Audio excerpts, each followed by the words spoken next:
L'entrepreneur doit être là où il y a la priorité.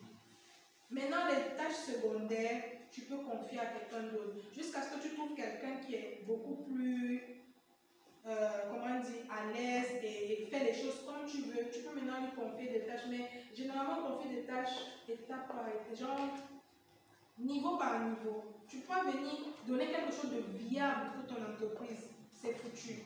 Tu peux entreprendre, tu peux embaucher quelqu'un, tu lui demandes d'abord d'aller te faire telle course. Tu vois comment la personne fait. Si c'est bien fait, ok, la prochaine fois, tu as fait telle course, va maintenant dans tel endroit. La personne a bien fait, ok, maintenant on passe à un autre niveau. En attendant, toi tu gères. Genre, ça doit te faire vraiment, ça doit se faire par palier. Si tu as tout confié à quelqu'un, bah, tu as expliqué 1, 2, 3 fois, malheureusement, la personne ne peut pas saisir immédiatement. Parce que la personne n'était pas là avec toi à l'étape d'idéation, comme on est en train de faire là.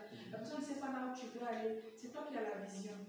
Donc, c'est au fil du temps. Maintenant, le côté matériel. Quand vous n'avez pas assez, par exemple, quelqu'un qui veut faire la transformation des produits, ça demande beaucoup d'argent pour le matériel.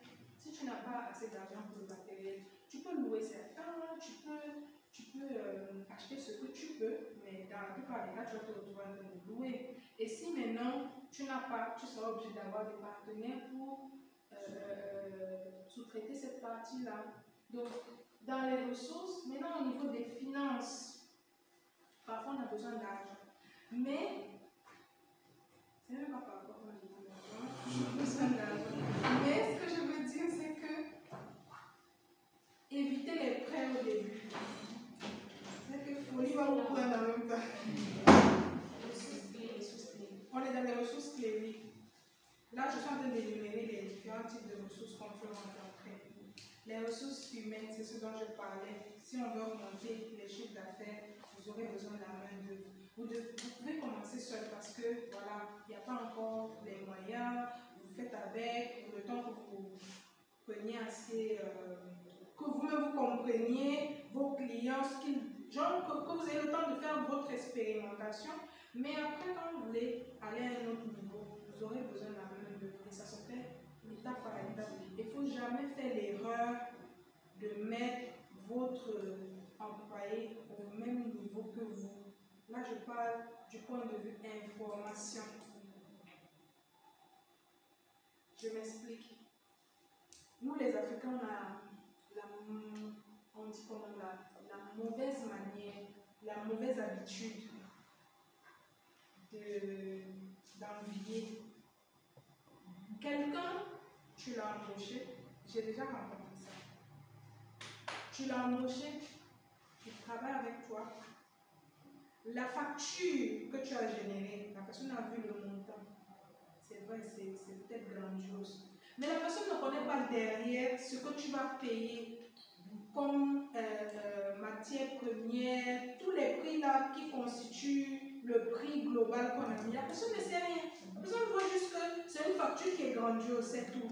Et la personne te dit, ah, donc tu payes comme ça, et puis toi tu me payes comme ça. Non, non, non, non, non. Il faut augmenter toi aussi. Machin, la personne commence à te faire des histoires. Pourtant, si la personne était à ta place, peut-être la personne ne payerait même pas ses employés parce que la personne te dit que j'ai des problèmes et tout. Il faut faire attention à ce niveau-là. Vous pouvez avoir certaines informations clés pour votre entreprise, même les pouvoirs de décision, il faut pouvoir les répartir. L'entreprise va toujours être une pyramide. Et vous, vous êtes au sommet. Il y a des informations que vous devez avoir, mais d'autres, non, ça doit rester pour vous. Les informations stratégiques de l'entreprise. C'est arrivé plusieurs fois. Quand j'avais une idée, une autre personne est partie créer sa part à côté. Tout ça, c'est le manque de ça comment. Mais en même temps, les concurrents, il y en aura toujours. Mais c'est qu'il faut protéger. Pourquoi je vous ai fait passer par toutes ces étapes? Parce que c'est ce qui définit comment vous allez gagner de l'argent. Business model, c'est un modèle d'affaires. Comment vous allez gagner votre argent?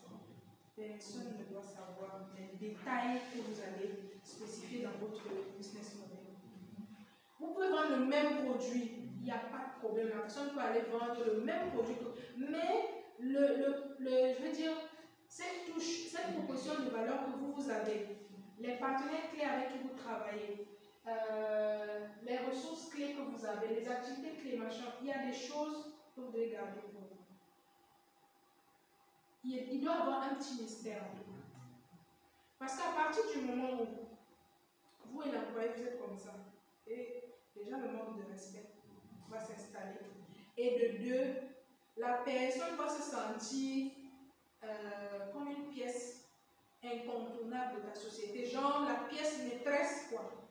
Et ça va aller dans tous les sens, malheureusement. Et les histoires de camaraderie au travail, c'est à éviter. Vous pouvez être proche avec quelqu'un, vous pouvez poser des questions, vous pouvez sympathiser, vous pouvez rigoler, il n'y a pas de souci. Mais la personne ne doit pas mettre en mal votre business. Parce que c'est votre gain-pain, c'est votre projet de vie pour certains, c'est votre projet sur le long terme. Donc il ne faut pas rigoler avec.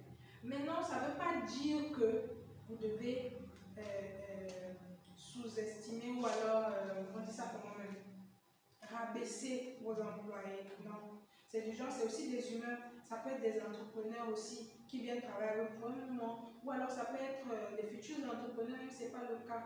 Donc il ne faut pas aussi être le genre de patron chez nous au pays où, ah là là, c'est tout sauf l'entreprise. On dirait que c'est devenu la maison. Allez là, machin, les bruits, comme si on était à la maternelle.